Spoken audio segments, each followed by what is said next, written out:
meron pa hong nasa agenda. I am really, really sorry, Congresswoman Brosas. We have invited members from, what group is this, DSJJ? May I have the list of the names? So, bigyan po namin kayo ng pagkakataon na magsalita pero 2 minuto lamang po. Kung maaari, iksian nyo po kasi po ayaw po nating tumagal bago po tayo mag-proceed sa ating pagtatanong. So the first, who's going to be recognized first? Okay. Opo. So we first recognize Father Flavi Villanueva. You have 2 minutes, Father, kung maaari po. Yes. Magandang umaga, Chair. Magandang umaga po sa lahat dito. Ako po ay si Father Flavi L. Villanueva, SVD. Isang pare na nakakita, nakasaksi, at patuloy na kumakalinga at naghahandog ng paghilom sa mga balo ulila na biniktima ng war on drugs noong nagdaang administrasyon. At dito ay nakita ko ang kawalan ng katarungan, kawalan ng sistema, at higit sa lahat, ang karumal-dumal na pagpatay sa mga nasalaylayan. Aldrin Pineda, 13 years old. Bakit ako pinatay ni Omar? Si Omar ay isang pulis sa Tondo. Micah Alpina, pangarap ko maging pulis. Pero pulis din ang pumatay sa kanya, 3 taong gulang. Erwin, 29 years old. Ipagluluto kita ng pansit, bibili lang ako, pagbalik ko, pagdiriwang natin ang kaarawan mo. Hindi na siya bumalik at 6 na bala ang tumoda sa kanya. Naka-civilian pero kompleto sa battle gear. Si Berto ganun din. Ang huli niyang wika, papasada lang ako ng tricycle, pagbalik ko, pagdiriwang natin ang birthday mo, mahal. Civilian ang pumatay, pero tinorture, tinago, bago pinasabog ang bungo.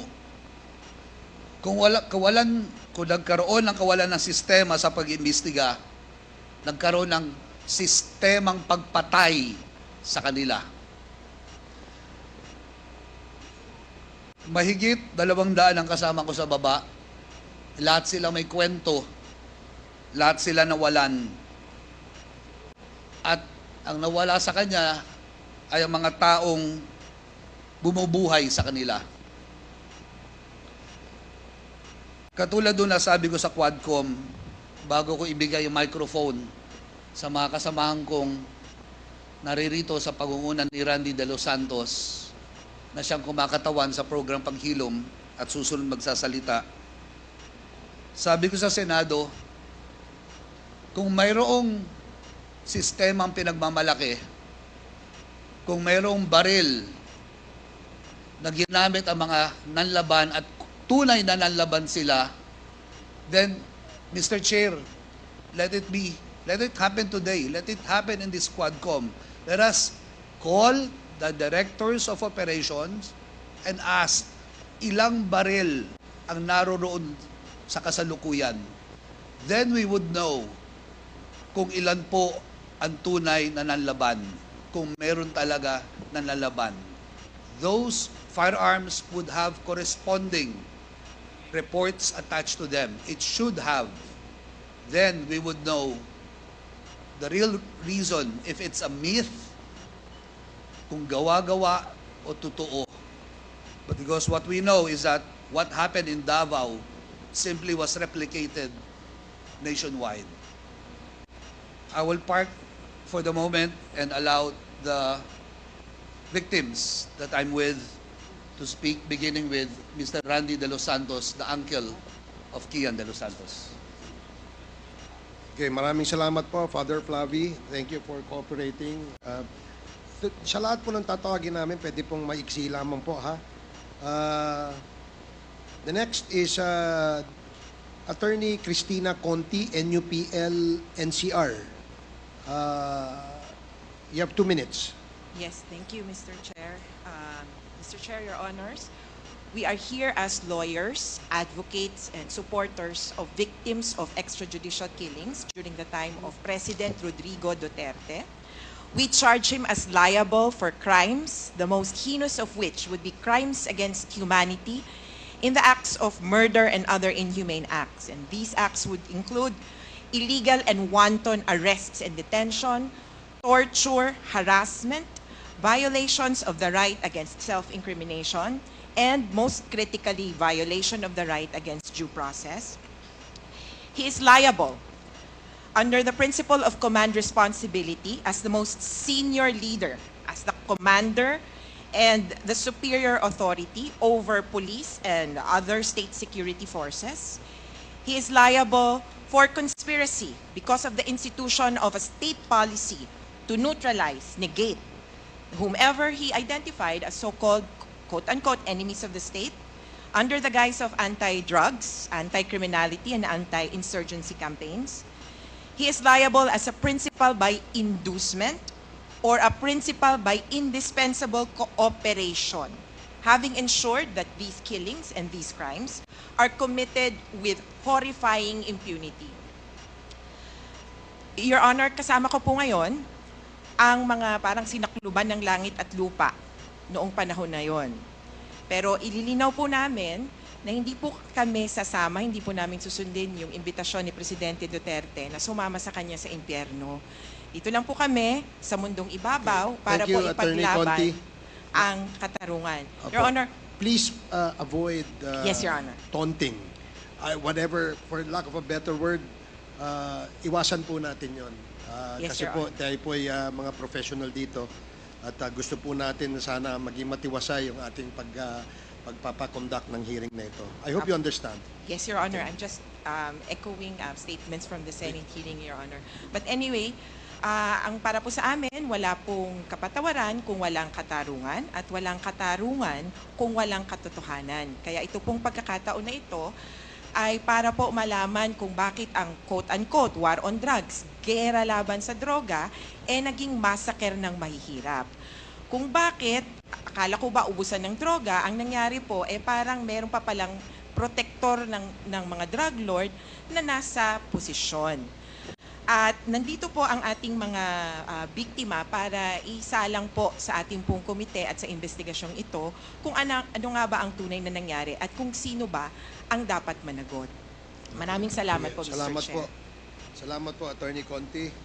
Ang susunod po na magsasalita ay si Miss Christine Pascual. 2 minuto lamang po, Mrs. Kung maaari. Magandang umaga po sa inyong lahat. Ako po si Christine Pascual, ang nanay po ni Joshua Lacsamana po. Na nangarap lang po na isang maging gamer at napagsabay naman niya po yung pag-aaral at ang kanyang kahiligan. Natanong ko lang po kasi sa aming mga nanay, kung hindi rin po, sana po, naging batas ni Mr. President po, ang pagpatay na walang makukulong, sana po wala pong maraming namatay na ganitong inosente mga bata po. At lalo din po kami nasaktan ng kalooban nung time pong nalaman namin na may reward. Parang ganun lang po, napaglaruan yung buhay ng mga mahal namin sa buhay. Kaya, kay biro man po o hindi, ang nasabi niya pong batas niya, hindi rin po maganda sa aming kamukha namin mga mahihirap. Kaya lang po lumalakas din ang loob namin. Ito na lang po yung paraan sa kamukha namin mga mahihirap kung paano po manawagan sa inyo at buksan po ang puso nyo. Na hindi po biro ang hanggang ngayon ang nararamdaman namin. Nagmahal lang po kami ng mga pamilya namin. Kaya ganito po kami lumalaban.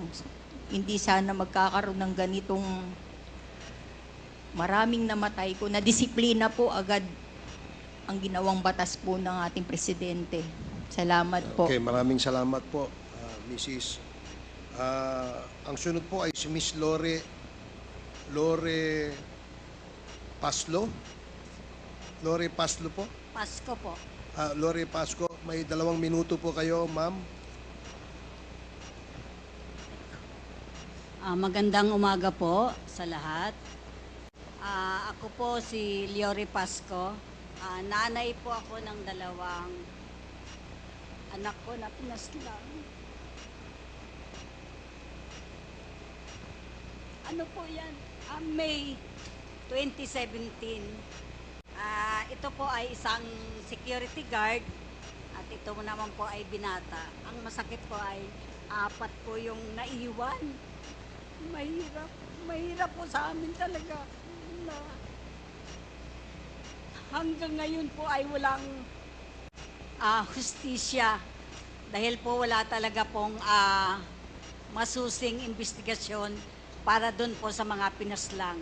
Kaya nagpapasalamat po kami sa ganitong pagkakataon dito po sa binigay sa amin sa Quadcom na makadalo para po maipahayag namin kung anong nangyari po sa aming mga mahal sa buhay na pinatay na lang po ng ganon-ganon na lang po na wala pong tamang proseso po ng pag-iimbestiga. Kaya po isang ano rin po na kahit alam po namin talaga sa aming kalooban na talagang siyempre natatakot po kami. Pero ngayon po ay nakaharap na po namin si Presidente Duterte at sana po ay hinihiling namin na talagang lumabas po ang buong katotohanan na para po magkaroon na ng katarungan ang lahat po ng mga pinaslang, hindi lang po ang aking anak, kundi po lahat po ng mga pinaslang nung panahon ni Pangulong Rodrigo Duterte, yung madugong patayan po ng war on drugs. Maraming salamat Sige po. po, salamat din po. Ang huling magsasalita ay si Miss Mary Ann Domingo. May 2 minuto po kayo, ma'am. Magandang umaga po sa inyo lahat. Ako po yung asawa tsaka ina nun pinaslang noong September 16, 2016 po. Narito po ako na nagpapasalamat na mabigyan ng pagkakataon na makapagsalita. Sa totoo lang yung war on drugs, lubos kaming nawala ng dignidad. Inalisan kami ng dignidad ng mga may halos naging kontrolado po ang ginawa ng war on drugs. Yung time po noon, natutulog lang po kami na aming pamilya. Inakyat po kami ng mga kapulisan. Paulit-ulit ng mamakawang ang aking asawa at ang aking anak. Pagkatapos po noon, hinila po kami palabas. Sa pilitan kami hinila palabas. At makikita mo po doon na pati yung isang anak ko po ay binitbit sa van. Tapos po noon, bigla po kami may mga narinig na putok. Pinatay na po yung aking asawa at anak. Yung time na yun po, halos paulit-ulit po kami nagmamakaawa na mag-ina na makapasok po doon sa bahay na yun. Pero wala po kaming nagawa dahil marami pong mga pulis na yun. Halos pinatay po yung ilaw doon po sa iskinita namin. Pagkatapos po noon, nung nadala po sa hospital yung aking asawa at anak, may lumapit po na mga kapulisan. Hindi ko po alam na soko po yun, tsaka funerarial na po yun. Yung time na yun, hindi pa po napapaslang yung asawa at anak ko. Nandun na po yung mga polis na yun. At yung funerarial na yun, na kala ko po mga polis po yung kasama po nila. Halos naging kontrolado po yung ginawa nila no, na yung ginawa po nila yun ay hindi po tama. Kaya narito po kami na sana po mabigyan ng hustisya kami mga biktima. Maraming salamat po, Mrs. So, we will now proceed. Congresswoman Brosas, you are recognized. You have 10 minutes. Pasensya na po sa aking oversight. Thank you, Mr. Chair. Maraming salamat, Mr. Chair. Mr. Chair, again, i-reiterate ko lang, Mr. Chair, yung reminders no, na hindi magsabi ng pagmura, siguro, kasi sanay po yung nakaraan, kahit po sa Senate hearing, may mga ganun. Ano? Respeto naman sa atin dito, and sana po concise sa pagsagot, kung ano lang ang tanong, yun din lang ang sagot, at mag-defer ng i-defer ang mahahabang explanation kasi nakikita niyo naman, Mr. Chair, madami talagang gustong magtanong ngayon eh. Kaya sana po ganun yung ano, no? And simple lang naman po yung mga tanong ko. It has to do with the, kung ano din yung mga sinabi ng dating Pangulo doon sa Senate hearing. Yan, Mr. Chair. First, yung observe decorum. Tapos, syempre, tulad po ng sinabi ni Chairman Abante, hindi po tayo mangingimi na mag-point of order kapag nilabag po itong mga ito. Yun. Now, Mr. Chair, I would like to direct my questions, Mr. Chair, to Rodrigo Duterte. Mr. Chair, noong October 28, sinabi ni dating Pangulong Duterte, under oath, sa harap ng Senado, and I quote, I and I alone take full legal responsibility sa lahat na nagawa ng mga pulis. Pursuant to my order, ako ang managot. At ako ang makulong, wag yung pulis na sumunod sa order ko. Ang tanong natin, Mr. Chair, the families of innocent extrajudicial killing victims are present. Yun po yung pinagsalita nyo kanina. So can the former president look them in the eyes and say once more that he takes full legal responsibility for the deaths of their loved ones, Mr. Chair?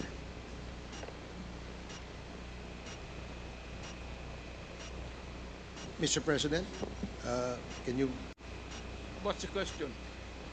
what is the question?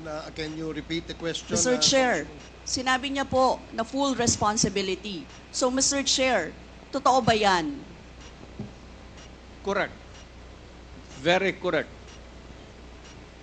Since I was a president, and there was this, until now, serious problem about drugs, I had to issue or make a policy statement about drugs. At all that happened, yung nangyari pursuant to my order to stop the drug problem in this country, akin yun. Akin na akin yun. Ako ang nagbigay ng order kasi ginawa nila illegal or legal, akin yun. Thank you, Mr. Chair. I take full responsibility for it. Thank you, Mr. Chair. Yun po yung tanong ko. Yung families of innocent extrajudicial killings, kayo din. File the case in court. Mr. Walang Chair. problema. Nandiyan ang korte. Yes, Mr. Chair. Second question ko. Responsable kayo kasi polisiyan nyo yon. Kumbaga, tatak Duterte. Dahil polisiyan nyo rin yan, tama ba, sa Davao, nung nasa Davao pa kayo.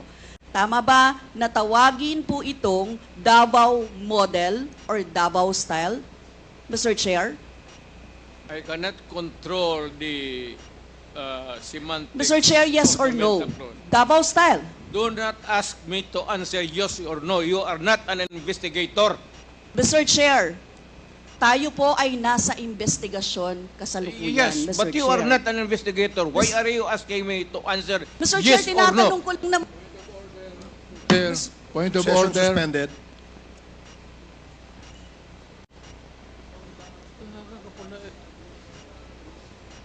Point of order, Mr. Chair. Ano ka, pulis? Point of order, Mr. Chair. The session is suspended for the meantime, so please, let's take time to calm things down, okay? Para ho maayos ang ating hearing sa ngayon.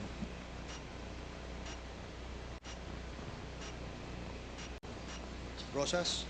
Yes, Mr. Chair. Napakasimple lang po ng tanong ko. Tinatanong ko lang po kung yes or no, Davao style ba yung inyong modelo. Mr. Chair, ayaw niya sagutin. So, Mr. Chair, hindi ko maintindihan yon. I'm What is sorry, your personality, Your Honor?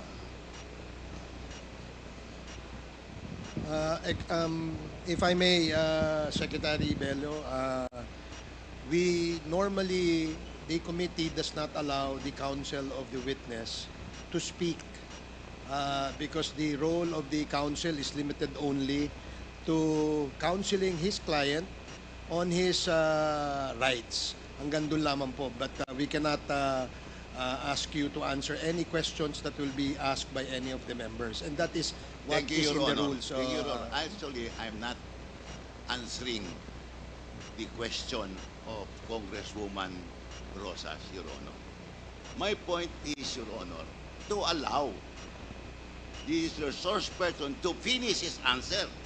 Okay, we will do that. Thank you, Attorney Bello. Thank you, Your Honor. Thank you. Congressman Brosas, maybe it is perhaps the former president would like to elaborate on his answer. We may ask questions that is answerable by yes or no, and as much as possible, we would ask the resource person to say only answer yes or no. But if he wishes to elaborate, and as long as it is germane and related to the answer to your question, we will allow that. But Yes. we will make it very, very short. Yes, Mr. Chair. Pwede namang mag-expound, Mr. Chair. Ang tinatanong ko lang, sa particular question na yun, maaari naman siyang sagutin ng yes or no. And then the explanation, Mr. Chair. Opo, opo. Mr. Do Pres- not control my answer, kung Your Honor. This is not an inquisition. This is a democratic process of investigation. Okay, thank you, Mr. President.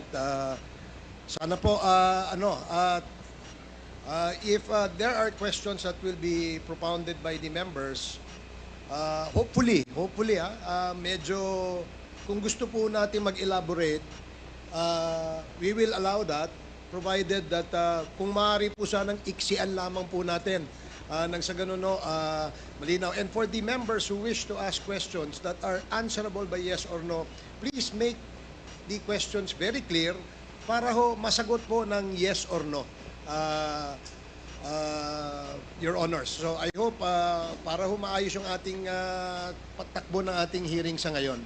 So please proceed, Congresswoman Brosas. Yes, Mr. Chair. Mr. Chair, ang tanong ko, sinasabi nyo rin na ang war on drugs ay talagang utos nyo. Diba?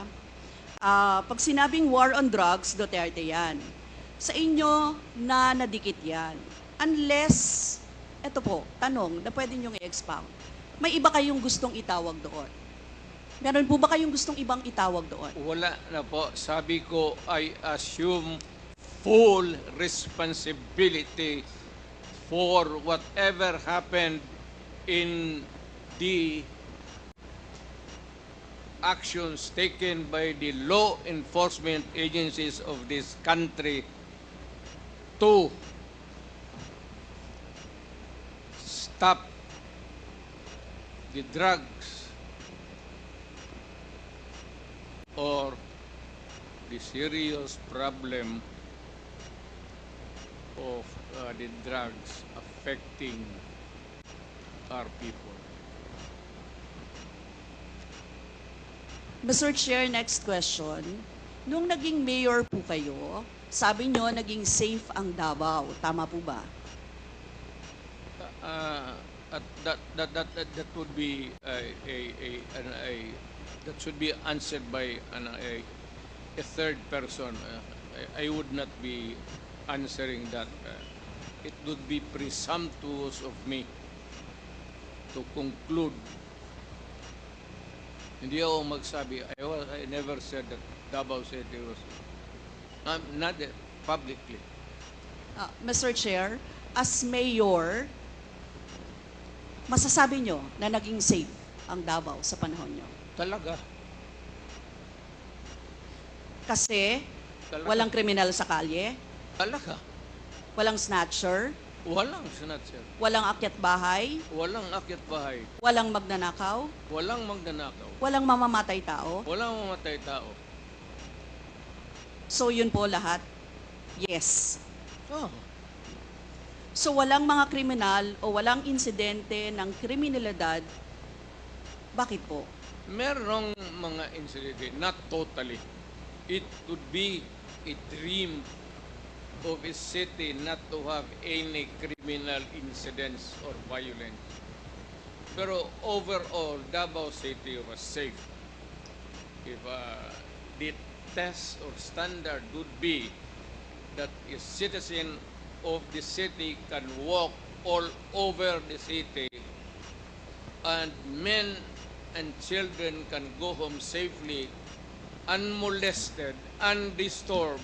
That was the standard that I gave to the police of Davao City. Mr. Chair, I would like to ask, no? Hindi ba nagkandamatay sila sa panahon na yon? Marami po. Sino-sino po ang mga pumatay? Wala akong listahan yan, ma'am. We have to go to the tawag nito.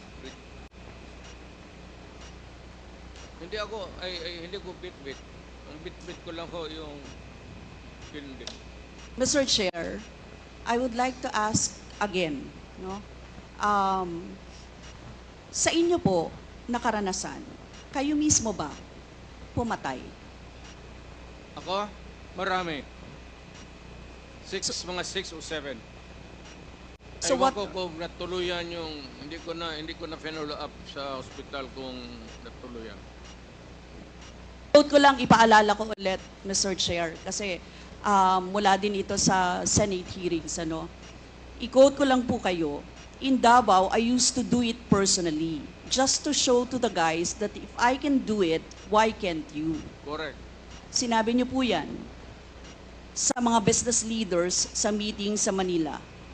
At kung paano niyo ginode ang mga police officers to gun down suspects. Tama po ba? Yes, if they present a violent resistance, that's the only thing there. You can kill the criminal if you are personally in danger of losing your life too. Ito But ba, hindi mo pwedeng patayin yung kriminal nakahandcuff o nakatali. Hindi trabaho ng lalaki yan. ito pong second, Mr. Chair, na quote, kayo rin ito. And I'd go around in Davao with a motorcycle, with a big bike around. And I would just patrol the streets looking for trouble also. Manila Times po ito. I was really looking for a confrontation so I could kill. Sinabi niyo po ito. Yes. Nagdadasal po ako na nagmumotor ako na may mag-hold upper dyan. At kung maabutan kita, talagang patayin kita. At kung basta kriminal ka, wala akong pasensya sa kriminal. Pagka lumaban, patayan. So, Mr. Chair, kanina po kasi sinabi ni Duterte na he takes full legal responsibility. Yes. Siya ang mananagot at Yes. makukulong sa ginawa ng mga kapulisan. Yes. Kung sa inyo po ang policy, inaako nyo rin ang accomplishment nito. Yung lahat po, kasi kung naaalala ko sa war on drugs, yung mga accomplishment, may nahuli, nagbebenta, gumagamit, gumagawa ng droga. Lahat yan. Ma'am, if you are the city executive or mayor, lahat ng utos mo na ginawa ng police and all the consequences, sagot ko yan. Pati ang ginawa ng police, sagot ko yan. Pati po yung accomplishment kung may nahuli, enforcement of law yun. Accomplishment din po yung na-confiscate na drugs. Tama ba? Lahat ng trabaho ng pulis because you are the mayor, at inutos mo yan, and the consequences, or sometimes it's an incident can go right and go wrong. Protektahan ko yung pulis kasi ako ang mayor. Hindi magtrabaho yung pulis, matakot yan kung hindi mo bakapan. So lahat ng trabaho ng pulis, nung ako'y mayor, for the longest time, akin yan. So, Mr. Chair, alam niyo po ba kung ilan ang arrested sa mga drug operations at how much ang drug na na-seize nung time na yan? Ma'am, I was not notified in advance that I have to make an accounting for the arrested persons in Davao City. That is, I would not want to. That would not be a proper question. For a Mr. Chair, resource sabi person. niyo yung accomplishment report sa inyo yan. Accomplishment, yes. Accomplishment is another thing. But you see, to ask for the number of arrests or killings, that would be a question. Mr. Chair, sinabi po ninyo na aakuin nyo lahat. Eh di syempre may accounting din kayo, Mr. Chair. At kabisado nyo, kahit nga kabisado ninyo kung ilan ang hinuli, ilan ang pinatay, ilan. Dapat may accounting kayo, Mr. Chair. And I believe, Mr. Chair, noong 2017, correct me if I'm wrong, may President's Accomplishment Report kayo, Yes, Mr. ma'am. Chair. Tanungin kita, where were you the other day at 4 o'clock in the afternoon? Point of order, Mr. Chair. Yan nga sinabi ko. Yes, may I remind our resource person, Mr. President, maaari po ay wag po, iwasan po natin magtanong sa ating po mga membro. Please answer the questions lamang po at refrain from asking questions to the members of Congress. Yan po ang nakasaad sa ating rules. Please continue, Congresswoman Brosas. Thank you, Mr. Chair. I'm sure alam po yan no, ng former President kasi siya ay naging miyembro din ng Kongreso, Mr. Chair. Yes. Yes, Mr. Chair, 2017 President Accomplishment Report meron, sinabi nyo rin naman. Ngayon, Mr. Chair, kung ganon, handang mag-cooperate ba ang dating Pangulo sa lahat ng investigations na gagawin, Mr. Chair? All investigations. What do you mean by lahat?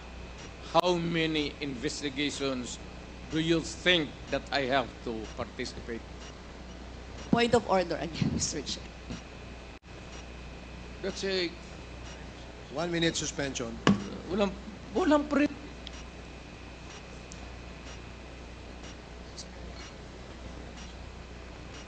Zoom. Again, let me remind our resource person as well as our members that please refrain from, for the resource person, refrain from asking questions to the members. Please limit your reply to the questions being asked. At sa atin naman po mga members, please go straight to the point. Ask the resource person the question that you wish to be answered. Direkta, para ho hindi tayo magtagal. Mr. Chair, Yes, you have, Congresswoman Brosas, you have 4 more minutes. Mr. Chair, may I interrupt? I am asking the... Is this related, Mr. President, Yes, to the it is question? related. I am asking yung nagtatanong to lay the predicate first Okay, before, sige po. para hindi tayo mawala. Sige po. Congresswoman Brosas, I hope you can consider the opinion of the resource person by laying the predicate before you ask the question directly to the former president. Yes, Mr. Chair. Mr. Chair, siguro, tatanong ko na lang diretso, Mr. Chair. Yung former president ba ay willing na mag-cooperate sa investigation sa ICC? Kaugnay dito? ICC, ma'am. I'm asking the ICC to hurry up, and if possible, they can come here and start the investigation tomorrow. this issue has been left hanging for so many years. Matagal, ma'am. Baka mamatay na ako, hindi na nila ako maimbestiga.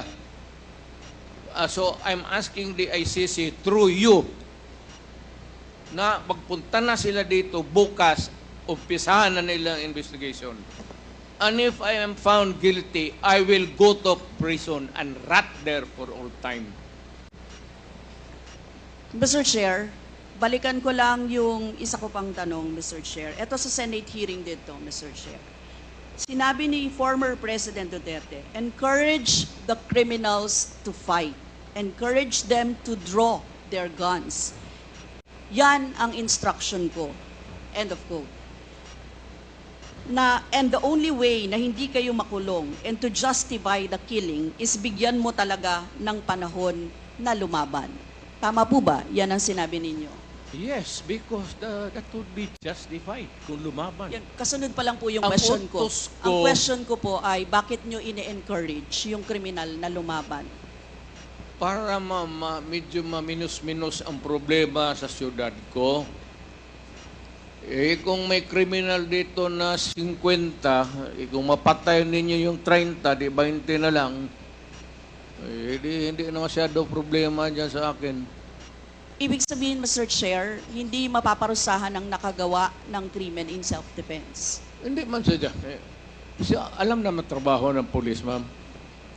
The policeman should know when to kill and when to injure. Hindi naman kailangan sabihin nun. May elements naman ng self-defense. Alam niyo yon, Mr. Chair. Not self-defense, man. Performance of duty. Performance of duty, but And elements of connected with self-defense. that performance of duty is self-defense. So, Mr. Chair, ano-ano yon? Ang what? Elements of self-defense, Mr. Chair.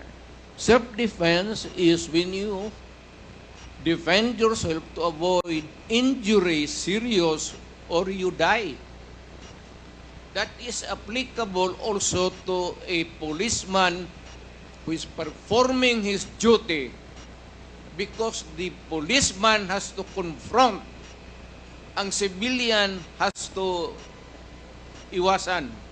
But a policeman, a law officer, if you are a law officer, you have to confront the criminal. Ang sanabi ko sa kanila, huwag kang pumunta dito sa akin isina na may sugat ka, sipain kita, patayin mo. Bakit ikaw ang may sugat? Wala akong my language is brutal and raw for criminals. Wala akong pasensya, ma'am. I've been a prosecutor for 9 years. Talagang sinabi ko, pag hindi na mahinto yan, patayin mo na yan. Huwag mo nang pabalikin niya dito sa opisina ko. Thank you, really Mr. want Chair. to know the truth. Ganon. Last two questions, Congresswoman Rosas. Yes, Mr. Chair. Mr. Chair, gusto ko lang sabihin na sa elements of self-defense, first, dapat unlawful aggression. Second, reasonable necessity of the means employed to prevent or repel it. And third, lack of sufficient provocation on the part of the person defending himself.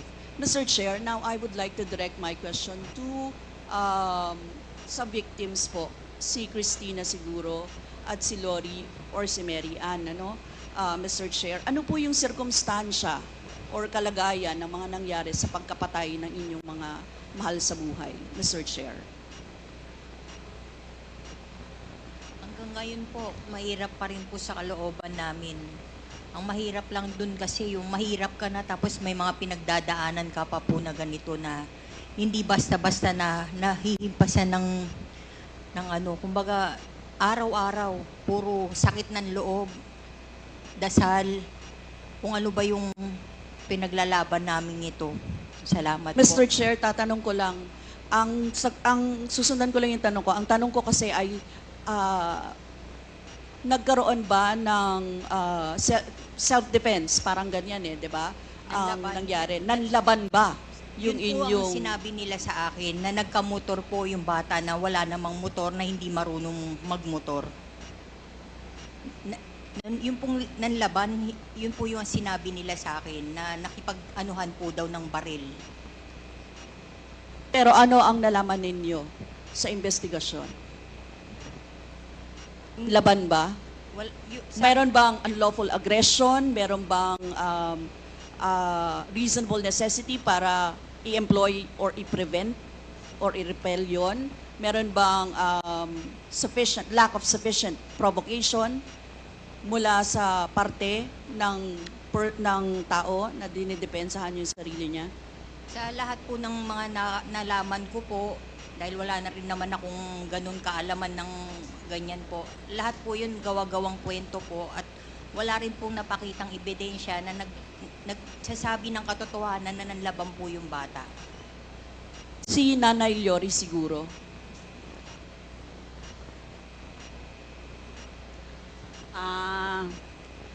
Sa parte po ng aking mga anak na dalawa, nawala po kasi sila ng May 11, tapos nalaman na lang po namin May 12 na natagpuan sila dun sa isang lugar sa Quezon City na patay na sila. Kaya kumbaga, doon sa balita, yun yung napanood ng anak ko na sabi nga daw ay police operation. Pinaghahabol daw sila ng mga pulis hanggang sa nahuli sila at pinagbabarel. Yun po, kasi kukuha lang naman ng lisensya itong kuya, si Crisanto, kasi isa po siyang security guard.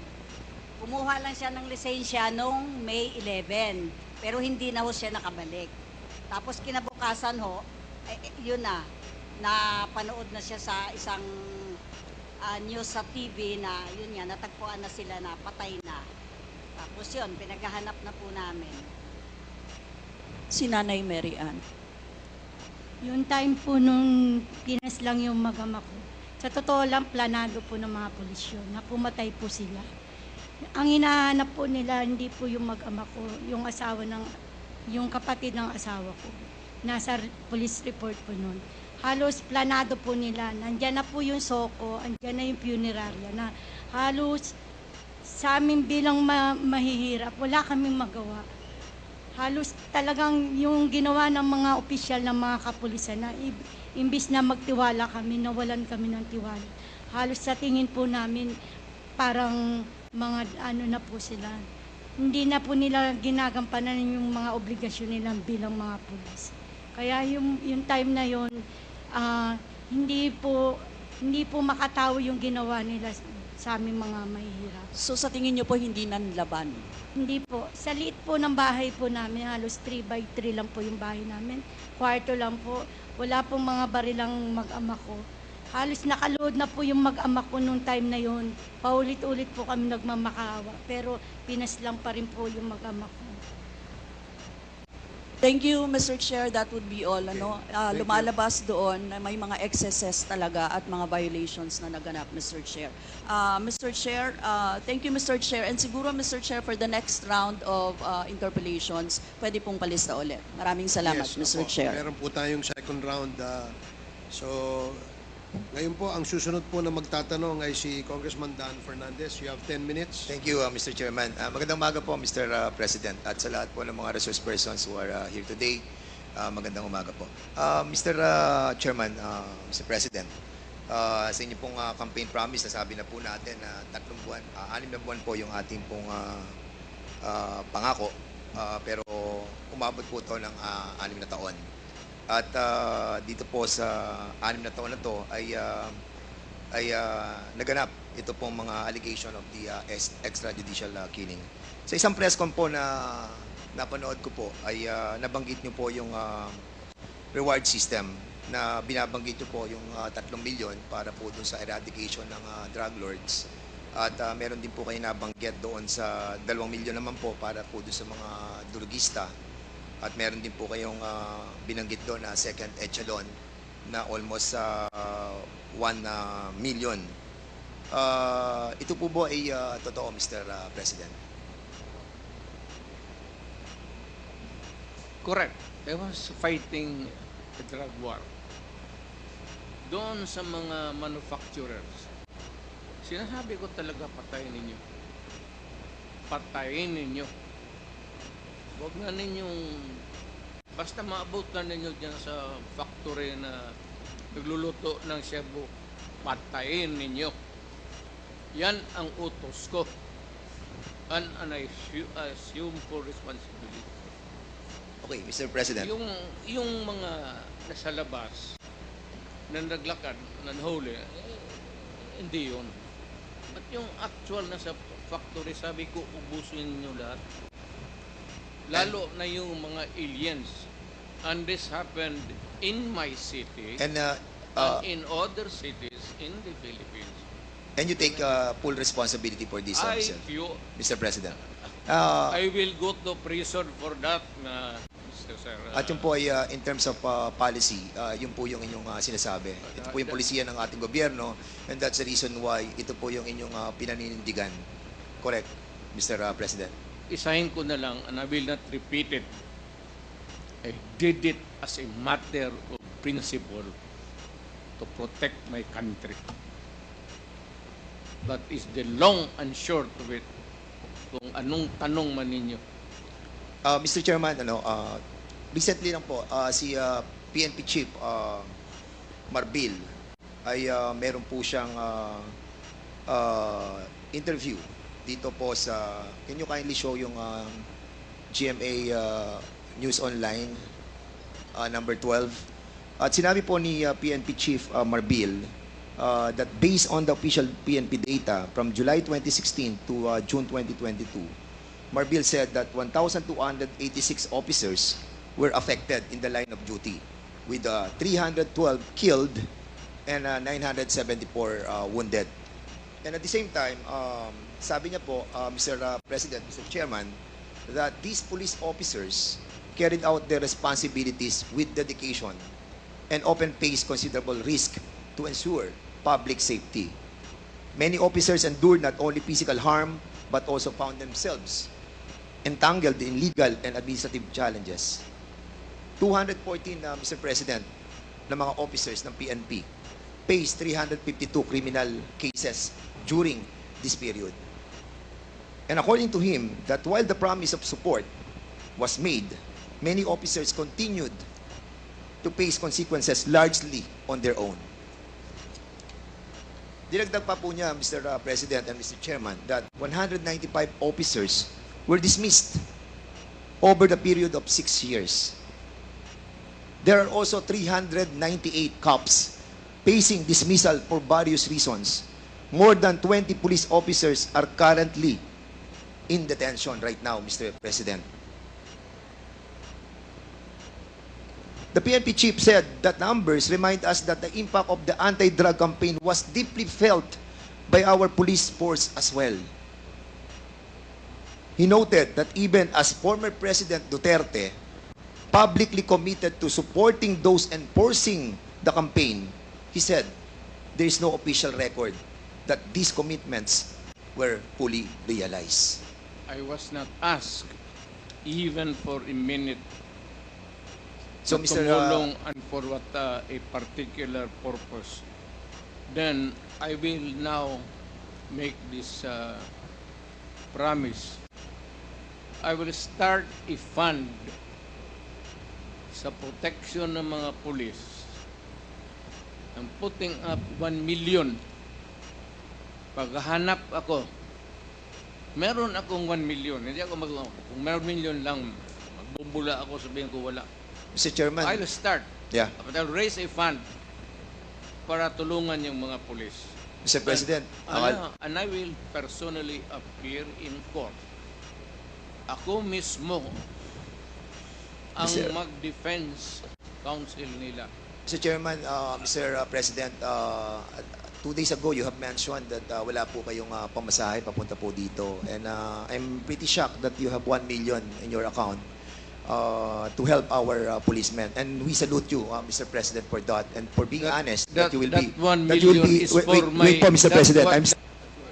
Mr. President, I still have the floor, Mr. President. Excuse me. For my medicine and subsistence.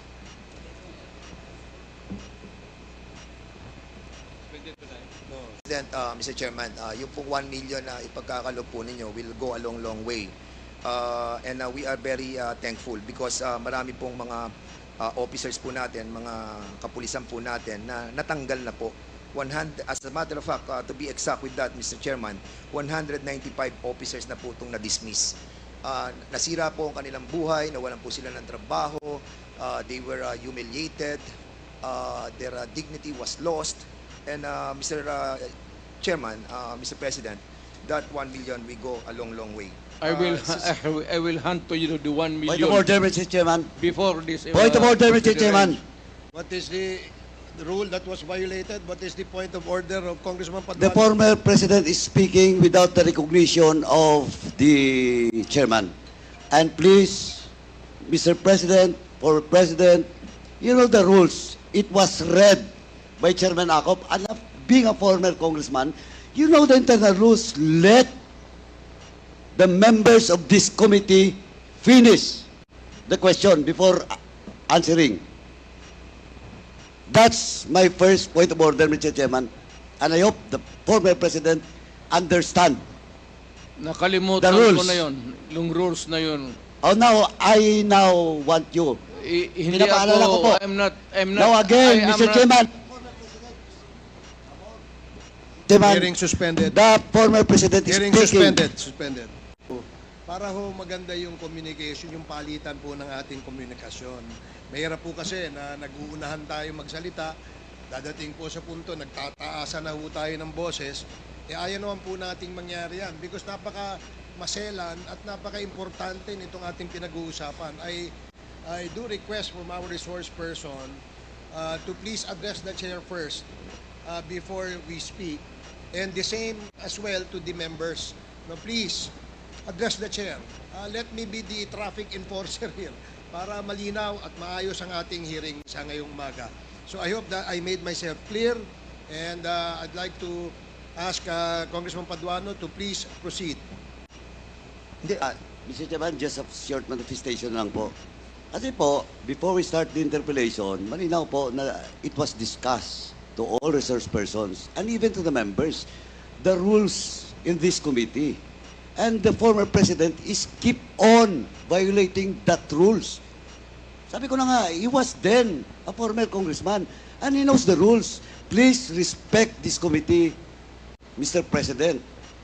And please, once again, that was my first point order, and I hope it will not happen again.